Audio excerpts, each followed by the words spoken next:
Ela chegou, já está aí já. A vereadora Karen. Chegar. Tudo bem, Karen? Tudo certo, pessoal. Desculpa o atraso. É correria, minha vida. Acontece.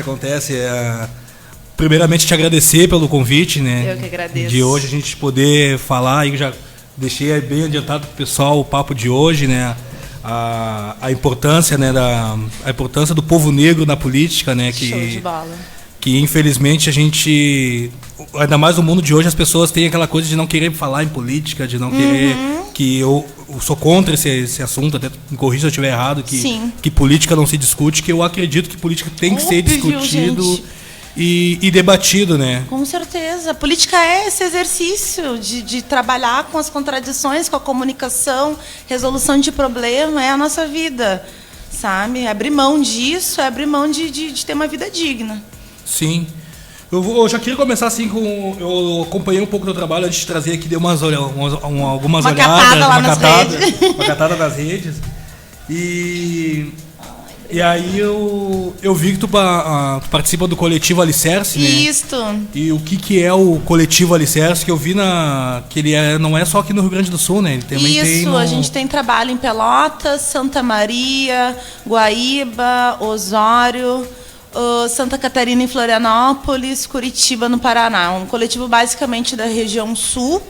E foi o coletivo que a gente criou em 2013 que possibilitou essa candidatura, esse mandato, né, do povo que batalha, assim a gente chama, mas foi através dessa articulação de trabalhadores, desempregados, estudantes, militantes, ativistas de movimento social, que a gente, né, tomou para si essa responsabilidade de disputar também as eleições como mais um espaço de dialogar sobre a nossa política. E essa ideia surgiu da onde? Surgiu aqui no mesmo? Em 2013, quando teve aquelas lutas contra o aumento da passagem, contra a Copa do Mundo, a gente viu muita necessidade de retomar essa discussão com o povo, para além do movimento estudantil, para além do movimento sindical, como é que a gente consegue acessar as pessoas comuns que muitas vezes não circulam por esses espaços do serviço público ou do movimento estudantil universitário. Né? Ali a gente viu com o povo mesmo indo para a rua, reivindicando o fim da polícia militar, o assassinato do Amarildo, que não gostaria de Copa, que queria escola, hospital padrão FIFA.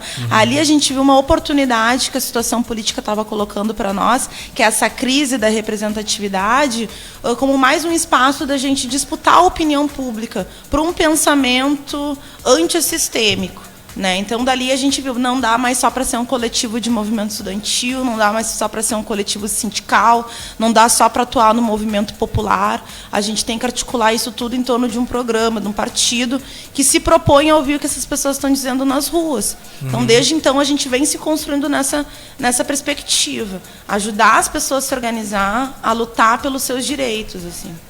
Legal. E já começando aqui as perguntas já. Como se deu a construção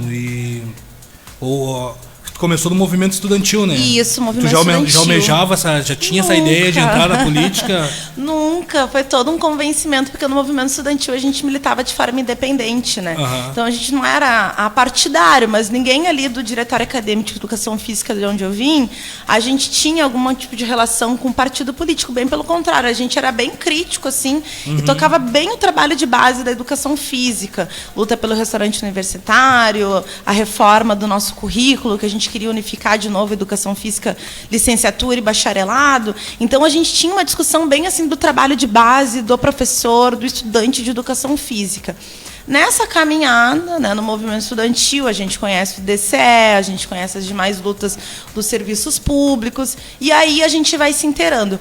O primeiro passo que eu dei antes do coletivo Alicerce, inclusive, nessa tentativa de expandir mais assim, o entendimento da política e dos problemas sociais, foi a criação do coletivo Negração. Foi o primeiro coletivo de estudantes cotistas da universidade e que a gente resolveu criar depois da ocupação de avaliação das cotas, que queriam restringir, a gente queria aumentar. eles queriam colocar cada vez mais critérios para estar acessando, a gente queria desvincular as cotas sociais das cotas raciais, a gente ocupou a universidade. Desde então, acho que foi 5 ocupações de reitoria, né, para ter hoje a política de cotas. E ali que a gente também definiu, assim, junto com outros estudantes negros, que tinha que ter um coletivo de atuação negra dentro da universidade, coletivo Negração, que hoje não existe mais. Mas como é que a gente pensa formas organizativas? Eu acredito muito nessa estratégia do coletivo, como uma forma mais horizontal, que tu distribui tarefas, compromissos, essas novas formas organizativas para esses problemas que estão colocados. Transporte, moradia, água. Coletivo é para ser a memória, sabe? A memória do povo em relação às lutas que estão enfrentando. Sem memória, a gente não consegue ter projeção. A gente fica, muitas vezes, repetindo as táticas e os erros, né? Memória é balanço, memória é ação, projeção. Acho que o coletivo tem essa importância, assim, todos os coletivos que se organizam dentro dessa dinâmica, né, de olhar, identificar quais são os problemas sociais e ter compromisso de resolvê-los. Eu vi que tu faz um trabalho bem dentro das comunidades mesmo, né? Tu vai lá acho que aonde muitos não vão, né? Sim, e ao longo de, não só em época de campanha, né? Porque eu acho que esse é o diferencial. Campanha permanente, porque é muito agora, né, véspera de eleição, a gente já começa a perceber o retorno, né, dos candidatos, dos políticos profissionais, para estar amenizando ali a situação, muitas vezes com alguns remendos de asfalto, algumas novas promessas, né? E a gente acredita que o problema hoje da segregação urbana em Porto Alegre, que é a cidade mais segregada, capital mais segregada do Brasil, em âmbito de ricos e pobres, negros e brancos, é um problema estrutural. Não é um problema só de promessas de campanha. Né? A gente precisaria de toda uma transformação na institucionalidade burguesa, na forma de fazer política, de operar a economia no nosso município. Né? E para isso a gente tem que estar constantemente. É uma saída difícil para apresentar para as pessoas. Todo mundo espera a saída mais fácil. Vota em mim que eu resolvo. Só que a gente, cada vez que está mais envolvido ali dentro daquela engrenagem do mandato, mais a gente vai percebendo que não existem saídas fáceis para problemas complexos de 519 anos de Brasil. Né? Um Brasil não resolvido, sobretudo para a maioria do seu povo. Que eu vejo que nesse trabalho que tu faz ali, aí como é que funciona? Tem alguma ligação também com a associação de moradores, essas coisas assim? Tem. E isso eles a gente sempre busca. Assim? A gente sempre trabalha assim lá na MAPA, MAPA, que é anterior, inclusive, à existência do coletivo. A gente sempre busca fortalecer essas organizações autônomas que resistem e existem dentro da periferia. Escola de samba, terreiros, clubes de mães, né, onde o nosso povo circula, bar, né, a Frente Quilombola é um exemplo. A gente reúne dentro do bar da Carla, que é um bar no meio de um espaço negro, de um território negro de Porto Alegre, né, gerenciado por uma mulher negra, e a gente entende que ali é um espaço também de troca por isso. Tanto que a gente quer transformar a médio prazo num ponto de cultura, mas entender esses espaços onde o nosso povo circula, não só os espaços formais que a esquerda concebe, né, o DA, o DCE, o sindicato, mas esses espaços como espaços políticos, de articulação, junta povo, as pessoas debatem, buscam soluções ali muitas vezes para os problemas, né, do machismo, da dificuldade de acessar um posto de saúde, um bujão de gás, uma cesta básica, onde não tem luz tu faz o gato, onde não tem casa tu ocupa. Então o povo tem muita capacidade de imediatamente se ajudar, coletivizar para resolver os seus problemas. A gente não quer simplesmente substituir o alicerce por aquilo, entendeu? O alicerce é uma política que tu consegue dialogar muito bem com essas resistências que existem, assim, e aprender com elas também, né? Sim. Como eu tinha falado ali no início ali da questão da gente falar sobre política, né? Uma vez eu comentei com a minha sobrinha, aí ela falou, que eu não gosto de política. Eu falei assim pra ela, olha, um sabonete que tu comprar no mercado é política. Sim. Né? Mas a gente sabe... As pessoas estão desiludidas e com razão. Infelizmente, o que chega para nós, pessoas comuns que não têm tempo de estar acompanhando o noticiário ou não têm o hábito de ouvir rádio e ler jornal, acessar jornal, está cada vez mais difícil a gente ter tempo para refletir sobre a nossa vida. E o nosso tempo livre ele é disputado pela novela, pelo futebol, pela igreja, sabe? Então, eu acho que o desgosto pela política é um desgosto por essa política dos engravatados, sabe, da institucionalidade da Câmara, da Assembleia, de Brasília. Isso anoja as pessoas, porque é uma alienação total. Os políticos em exercícios não fazem muita questão também de serem entendidos. A confusão, a alienação é o modus operandi de tu patrolar. E aí, de um dia para o outro, tu perde a tua previdência. De um dia para o outro, tu perde o teu direito trabalhista. Eles trabalham para que as pessoas não gostem de política. Trabalham só para que as pessoas votem. Então, assim, isso é um reflexo de uma política muito maior que vem sendo operada. Entender esse senso comum que, eu não quero debater política, político é tudo igual, é tudo mais do mesmo. Ter paciência, ter método, ter instrumento que a gente tem que criar para conversar com as pessoas e convencer que não. E é uma coisa que o sistema criou também, né? Com certeza. Para que o povo não fale de política. Né? Isso. É uma parte da alienação. A gente não conseguir se encontrar, debater, se solidarizar com as coisas que estão acontecendo na cidade. Então, o problema nunca é meu, né? A questão da passagem de ônibus, se a gente não se movimentar para fazer algum tipo de luta social, de novo, na cidade, vai aumentar. Se a gente não se mobilizar para que os cobradores não sejam demitidos, o nosso transporte vai piorar. Quem é que vai ajudar o cadeirante? Quem é que vai ajudar o ônibus a atravessar uma faixa? Quem é que vai nos dar mais segurança para nós, mulheres, que voltamos de noite, de madrugada do serviço? Então, são questões assim que estão na ordem do dia. E como é que a gente rompe esse bloqueio midiático, né, para conseguir colocar isso na mesa das pessoas? Isso é um problema nosso. A gente tem que conversar sobre isso. Conversar, elaborar e agir. Né? Porque não é só um discurso bonito. Marquesã, por gentileza, normalmente a nossa passagem de ônibus. Empresário, né? Não acha que teria que mexer na taxa de lucro? Não. Esses caras não vão ser convencidos só no argumento. Eles só respeitam o povo quando a gente vai para a rua, de forma organizada, sabe? Entendendo o que a gente quer. E, para isso, tem que ter reunião, tem que ter sacrifício, dedicar um tempo da nossa vida, né, para elaborar, para estar junto, quebrando a cabeça. E assim, tem alguma forma, que eu pergunto assim pela questão, uma forma de a gente tentar, uma forma fácil de convencer uma pessoa que mora na vila, né, para ela entender a política, né, que às vezes que acontece que eu vejo muito assim, os caras vão lá, vão dentro das vilas, mas eles falam algumas coisas, aquelas palavras bonitas, mas ninguém entende, né? Aí juridiquez, uma formalidade que afasta, né? Afasta, a pessoa simples, ela acaba não, isso não é para mim.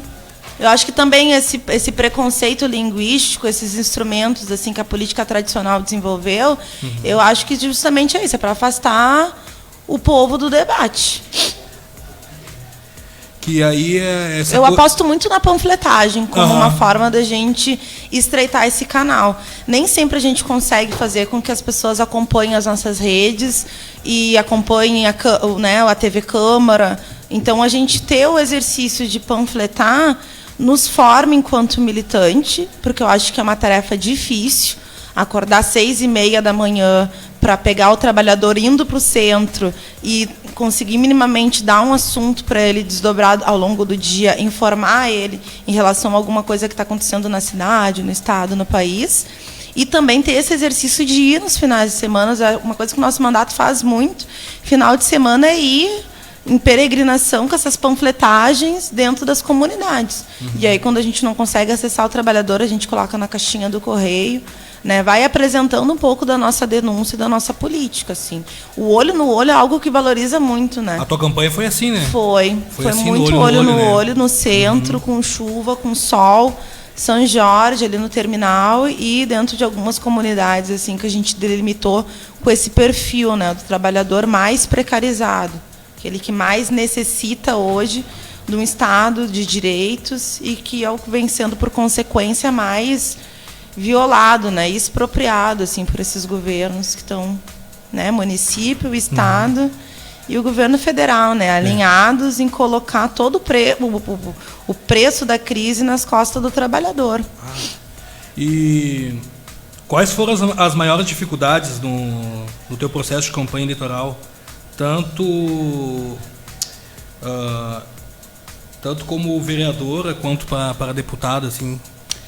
Para vereadora foi a nossa primeira campanha, né, em 2016, e foi uma campanha nova, foi muito bacana nesse sentido, assim, porque Foi tudo produzido pelo coletivo, então todo mundo se envolveu, não teve essa de uma cúpula definir, bem pelo contrário. Foi um processo rico de produção e a convencimento nosso, né? A gente foi se convencendo da importância da campanha, fazendo a campanha. Então foi bem bacana assim para ver que dava certo, né? Primeiro porque nunca tínhamos feito, todo se despir desse preconceito, né, de campanha eleitoral. Como é que a gente fazia a nossa campanha? Como é que a gente não fazia uma campanha de promessa e fazia uma campanha de denúncia? Né? Porque a gente não queria chegar dentro dos lugares prometendo. Se votar em mim, eu prometo. Não, mano, isso é mais do mesmo. As pessoas estão cansadas de promessa. Como é que a gente fazia uma campanha de denúncia? E aí a gente foi elaborando em relação ao transporte, em relação à educação, em relação à política de moradia. Pano de fundo é crise. Né? O motivo do Alicerce ter sido criado foi uma resposta para a crise, não só a crise econômica, mas essa crise política de ninguém me representa, de uma esquerda que é muito elitizada, que não tem esse compromisso cotidiano com campanha. Falam, né? Isso, né? De solidariedade ativa, de dar exemplo, de arregaçar as mangas. Então a gente foi processos assim bem importantes de acreditar, de apostar na nossa política. Não, tem espaço. Né? A gente foi para a rua para fazer denúncia, para falar de revolução e conseguir uma primeira suplência. Né?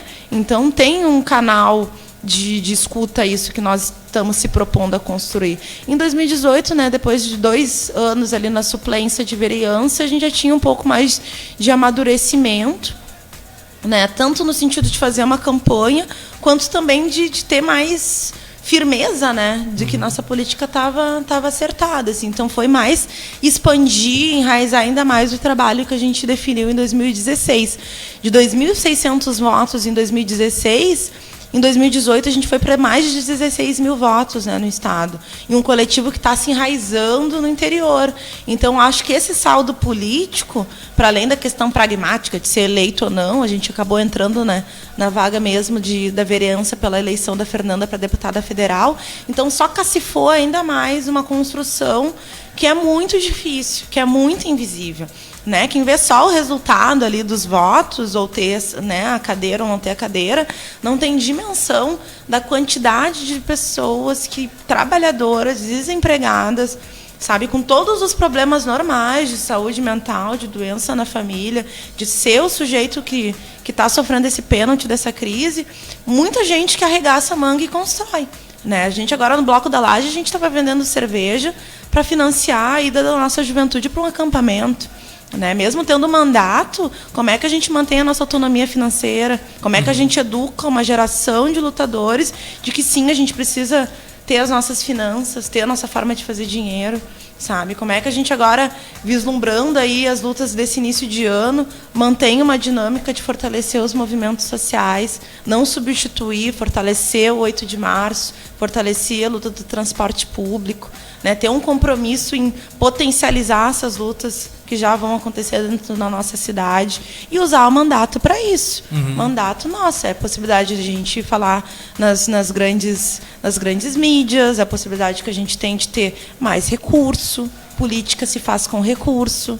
Né? Muitas vezes o que uma trabalhadora terceirizada precisa é de um carro de som, é de panfleto, é de cartazes, e a gente tem obrigação de estar lá contribuindo nesse sentido para a auto-organização dessas mulheres.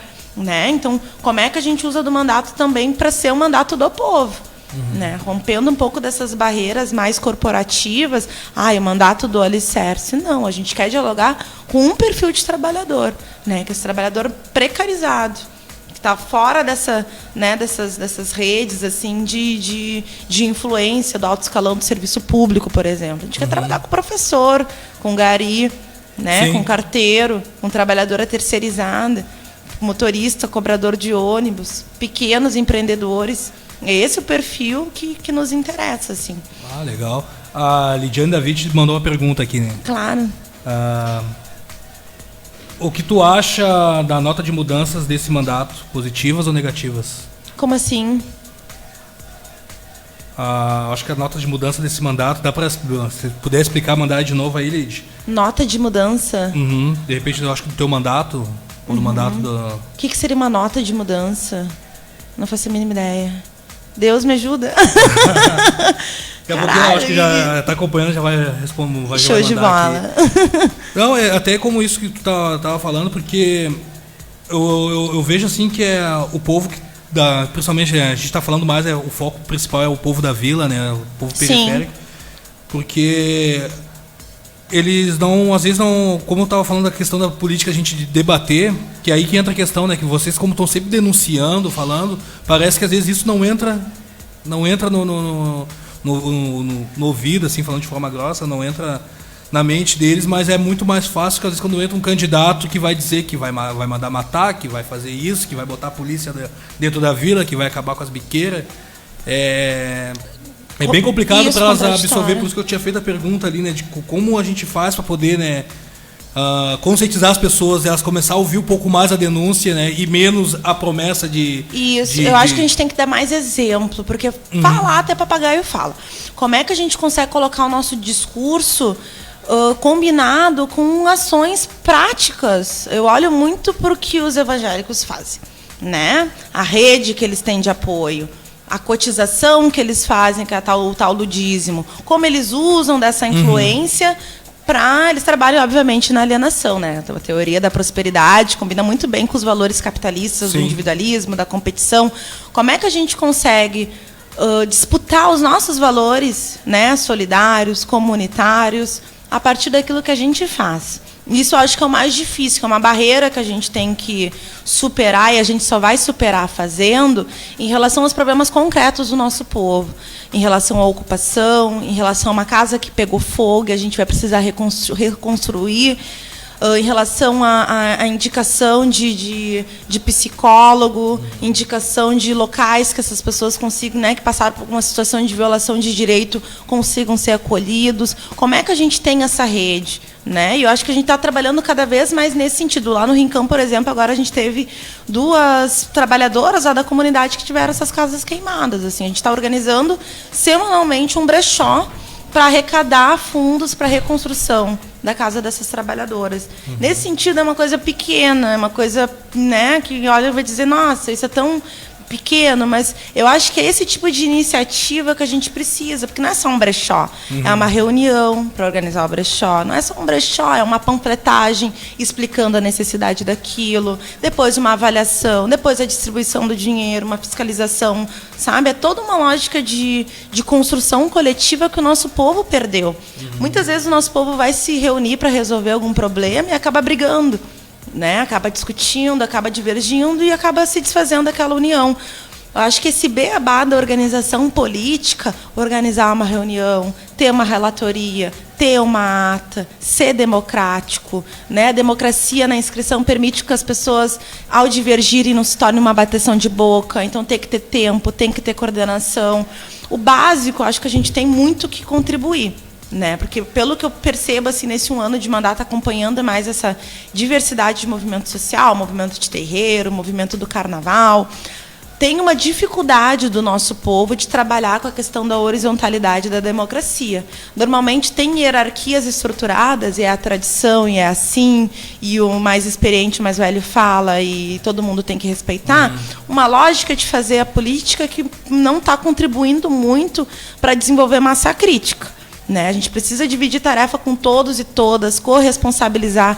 Ah, mas vai ter problema? Vai ter problema. A gente tem que ter estrutura e capacidade de dialogar, de debater, de punir se for necessário, mas ter os nossos mecanismos. Não dá só para a gente ficar abrindo mão de fazer essa formação política do nosso povo, essa disputa dessa consciência, desse protagonismo, dessa autorresponsabilização que a gente tem que ter para as saídas que a gente espera, sabe? Então, todo esse processo de retomada de um trabalho de base mais consistente é uma das propostas do nosso mandato. Muito mais do que ficar elaborando ali PL, naquela produtividade louca da Câmara dos Vereadores, como é que a gente fortalece esse protagonismo do povo? A gente acredita muito nisso. Na verdade, é a única saída. Ou o povo se movimenta, se mobiliza a partir de questões concretas, de forma organizada, consciente, ou a gente vai sambar ainda um pouco na mão desses caras que estão aí. E aqui, reformulando a pergunta da Lid, o que tu notou durante o teu mandato de coisas positivas e negativas? Ai, gente, ali na Câmara a gente assumiu em 2019 com o Marquesan, com a sua base de vereadores coesionada para votar os seus projetos, né? Isso daí, muito cargo comissionado, muito loteamento de secretaria, conseguiu ter voto para votar projetos polêmicos em Porto Alegre, como o IPTU, a Previdência dos Municipários, o Plano de Carreira dos Municipários. Então, foi um ano muito difícil, assim, de aprendizado, mais com as derrotas em relação às táticas do movimento social e do movimento sindical, do que vitórias concretas, assim. Acho que a única vitória concreta que a gente teve foi em relação agora, na virada do ano, segurar o projeto dos cobradores de ônibus, né? Que a gente conseguiu, através de toda uma articulação, tirar o quórum. Só que, novamente, está sendo chamado para quinta-feira e sexta-feira uma sessão extraordinária, e o primeiro projeto de votação é esse, assim. Então, a gente aprendeu muito mais com a forma de fazer política desse governo tucano, essa forma da confusão, da falta de transparência, da falta de diálogo com a Câmara, como um modus operandi de patrolar mesmo, de não ter audiência pública, de não ter participação popular, votar projeto de madrugada, né? Então, foi um ano de muitas derrotas e de muito aprendizado nesse sentido. A gente tem que estar alerta. É um governo que não está para brincadeira, é um governo que não vai negociar, que não vai conciliar. Ele tem um projeto de cidade de negócio e ele vai implementar. Isso é um sinal para nós, da esquerda, da oposição, né? A margem de negociação, de judicialização, agora nem o IMESF está respeitando, né? A demissão das trabalhadoras do IMESF só se daria depois de tramitado em julgado no Supremo. E ele segue operando a rescisão dos contratos. Sabe? Então, um governo que não respeita nem a justiça, que tem 5 pedidos de impeachment nas costas e a gente não conseguiu ter correlação de força para votar esses impeachments. Então, assim, foi um ano difícil, um ano de mobilização, basicamente, das categorias, mas em âmbito de sociedade, muito pouco. Né? Teve a luta da educação em âmbito nacional, teve a luta dos municipários, mas combinar essas lutas, mano, para a gente enxergar o projeto de cidade que está sendo implementado, a gente não teve condição, enquanto esquerda, enquanto oposição, de cativar o povo nesse sentido. E, no caso, tu como uma mulher negra, sendo a única negra, né, vereadora... Tem um negro lá que é o Conceição, né? Mas eu acho que ele não se enxerga muito assim, quanto negro. É bucha, né? Como é que é lá dentro, se rola, se tu percebe aquele racismo velado... Lá dentro, né? Ali dentro, eu acredito muito que a ideologia dominante no Brasil e no Rio Grande do Sul é o mito da democracia racial. Verdade. Né? Essa questão do racismo científico, a superioridade, se demonstra muito de forma velada, né? Então, ali, aparentemente, somos todos iguais. Que eu vi até um vídeo teu... Por causa da camiseta? Da camiseta do Malcolm. Isso. Então não é porque tu é negro, entendeu? Mas é porque tu está de camiseta. Então tem umas formas assim de operacionalizar a política racista muito bem estruturada. Né? Então, não é porque tu é racista, mas tu vai lá e fecha as escolas onde os negros estudam. Não é que tu é racista, mas tu ataca a profissão que majoritariamente se destaca a comunidade negra, como foi o caso dos flanelinhas. Não é que tu é machista, mas tu ataca o plano de carreira das professoras do município, que é basicamente mulheres, e afeta a nossa autonomia financeira. Né? Então, tem várias formas assim, de tu operar uma política segregacionista, utilizando da Câmara, do Legislativo, para validar democraticamente, e o discurso de fundo, o impacto de fundo que essas comunidades, que essa população fica velado. Então, comigo, essa questão de articulação, das piadinhas, etc., a gente tem que estar preparado ali dentro para saber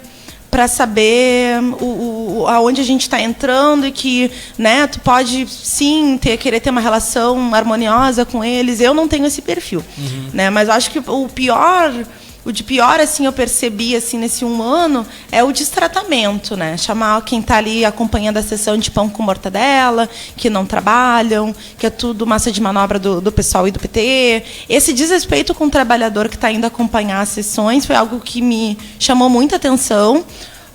O cercamento da Câmara dos Vereadores também, foi diversos projetos polêmicos que a Câmara estava cercada e que não deixaram os trabalhadores acessar, minimamente para ouvir e acompanhar de dentro, usar um banheiro, sabe, da Câmara dos Vereadores, e é a dita Casa do Povo. E os esdrúxulos, né? As formas ridículas de alguns vereadores se manifestar na tribuna. Né? Walter Nagastain é um que esse ano falou que eu já tinha sido presa me confundindo com uma outra companheira do movimento social negro que lá em 2013 passou por uma situação assim na época dos protestos de 2013.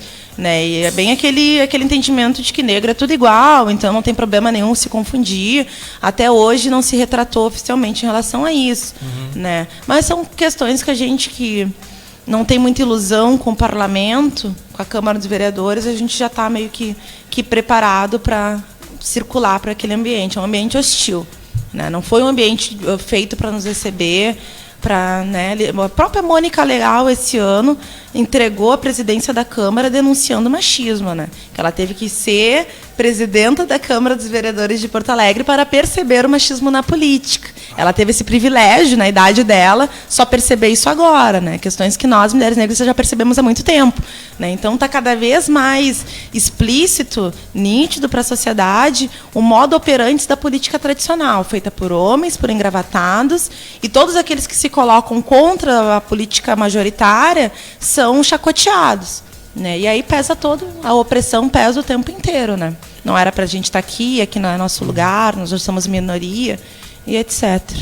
Eu sempre falo uma coisa, assim, eu falo direto nas minhas lives também, costumo dizer assim que nós, povo preto, a gente tem que se ouvir, né? Até porque eu digo isso porque eu sou muito metralhado por vários pretos. Sim. Principalmente pretos do Carnaval, onde eu achei que eu ia encontrar uma base militância maior ali dentro. Sim. E foi o contrário. Se apoiar, né? E sou muito metralhado até por uma boa parte do povo do Carnaval. E eu sempre falo isso, que a gente tem que se escutar, né? A gente tem que se ouvir. E por isso que eu estou dizendo isso, que eu estou falando isso aí, porque é a questão que aí entra da gente votar nos nossos, entendeu? Sim. Eu boto fé em combinar o debate da Ângela. Raça, classe e gênero. Não basta ser mulher. Né? A gente tem hoje a comandante Nádia, lá a vereadora, que estava na pasta de Desenvolvimento Social e Esporte, e ajudou a ferrar com a assistência social. Fechamento de abrigo família, dos restaurantes populares. Então não basta ser mulher. Né? Negro, a gente também tem o Conceição, que é policial civil, e que tem pouco compromisso hoje com os debates que interferem a vida da nossa comunidade. Então não basta ser só negro. A gente teria que combinar tudo isso, e tem muito potencial. Não é algo mais que a gente tenha que procurar. Cada vez mais a gente tem militância engajada e com esse compromisso, que vai entrar num cargo público e que não vai se deslumbrar com aquele ofício. Né? Que não vai abrir mão de andar de ônibus, que não vai abrir mão de ir na comunidade, não vai abrir mão de bater cabeça lá no terreiro, não vai ter vergonha de andar com essas guias e de falar as coisas que têm que ser ditas. Né? Porque, na verdade, é isso. A gente não está lá para agradar ninguém. A gente está lá para representar a voz de um povo que está há 519 anos passando por sucessivas situações de racismo estrutural, institucional e o interpessoal. Então, tem muito compromisso da gente estar lá dentro. E a tentativa de cooptação, de nos integrar dentro dessa lógica capitalista, racista, colonial, é gigante. A gente já viu vários irmãos e irmãs nossos se vendendo por causa de carga. E a situação do Carnaval é um pouco essa. Né? Abre mão de bandeiras, de pautas históricas, da esperança que o nosso povo tem muitas vezes nesses sujeitos que representam a luta, né? E que acabam se vendendo por milho. Né, por 75 mil reais, gente, para cada escola. Isso não é nada. R$1 milhão para a cadeia produtiva do Carnaval fazer as suas oficinas não é nada. 34 milhões para propaganda esse ano, né? Para 2 empresas de propaganda. 34 milhões em 2019, previsão para 2020, 37 milhões. E aí vem com menos de 1 milhão calar a boca do nosso povo, que passou por quase 3 anos com uma mão na frente e outra atrás, sem conseguir realizar essa manifestação, com o Porto Seco lá abandonado, sabe? Então, acho que são coisas assim que... Quais são os fóruns hoje que a gente tem para debater entre nós? Sabe? As entidades que estão... Sabe qual é a democracia que tem? Qual é que é o espaço que a gente tem para minimamente conversar? Não vou nem dizer encaminhar, votar, ter essa disputa toda, um congresso. Mas para a gente começar a conversar sobre isso. Né? Porque não dá para 1, 2 pessoas representar e falar pelo movimento inteiro. Tem coisas que a gente tem que consultar o nosso povo antes. O problema que às vezes eu vejo também na questão do Carnaval, infelizmente até já está encerrando, a gente não vai poder levar adiante. Eu que cheguei atrasado. O coração que eu acho que pesa muito, né, nisso aí. Considerações finais, então, Deixa teu contato, Dudu, como te só procurar. agradecer a oportunidade de estar aqui conversando com vocês. Eu me sinto muito mais à vontade de fortalecer esse trabalho das mídias alternativas, porque eu acho que é um canal que a gente tem que desenvolver e fortalecer com o nosso povo, da gente se ouvir sem intermediações. Então, agradecer de coração mesmo o convite, deixar o nosso mandato sempre à disposição para a gente elaborar junto, sabe? Ser parceiro mesmo nesses projetos que eu acho que vale a pena a gente estar investindo tempo e emenda impositiva e colocar à disposição mesmo nesse sentido. Nossas redes é Coletivo Alicerce, Karen Santos no Facebook, Resista Nega no Instagram, Coletivo Alicerce no Instagram também. Tá? Estamos aí, toda quinta-feira, 6h30, às 9 horas, no São Jorge, panfletando, se quiserem me encontrar aí pessoalmente. Tá bom, desde já, muito obrigado, pessoal, a todos que acompanharam aí, que acompanham também o Papo Franco RS. Continue aí no Facebook, depois vai subir para o YouTube também. Não esqueça de baixar o aplicativo da Rádio Reação. Continue aí compartilhando, divulgando não só a minha programação, como dos outros colegas aí dentro. Desde já, um forte abraço para todo mundo aí. Valeu, gente! É isso aí. Aquela cara rindo, né, no final. Cortou já. Que legal, gente.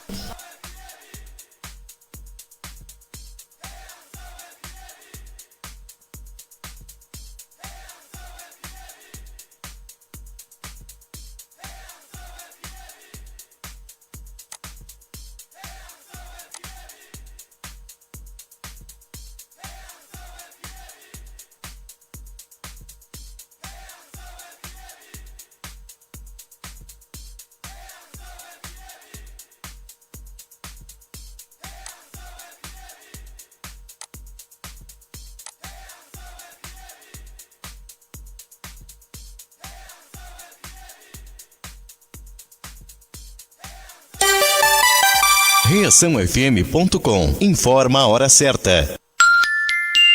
20h02. Não mude, continue aqui. ReaçãoFM.com. Você sabia que a internet aumentou o alcance das emissoras de rádio? Além de poder ouvir nossa rádio em sua casa, trabalho e no carro, através de seu smartphone, você pode nos ouvir também em qualquer cidade, estado ou país. Basta baixar e instalar o aplicativo Radiosnet em seu celular ou tablet. É de graça. O Radiosnet está disponível para Android e iOS no site radiosnet.com. É, pessoal! Tudo bom, gente? Aqui quem fala é Juliana Pacheco. Julinha Azevedo. E a gente veio aqui dar um recado importantíssimo pra vocês e super maneiro. No próximo dia 2 de fevereiro, estreia aqui na rádio ReaçãoFM.com. O que estreia, Juliana? O bloquinho da Conexão Maluca. Pô, vai ser 1 hora de som, interação com os amigos, você pode pedir o seu som, trocar aquela resenha que você já está acostumado. Qual horário, Julinho? É, do meio-dia à 1h da tarde, no domingão, você que tá iniciando aí o seu churrasco, né, a sua resenha de domingo, você pode colocar lá no aplicativo da Rádio Reação FM e curtir o bloquinho da Conexão Maluca. Além disso, nos segue lá nas redes sociais, no Facebook.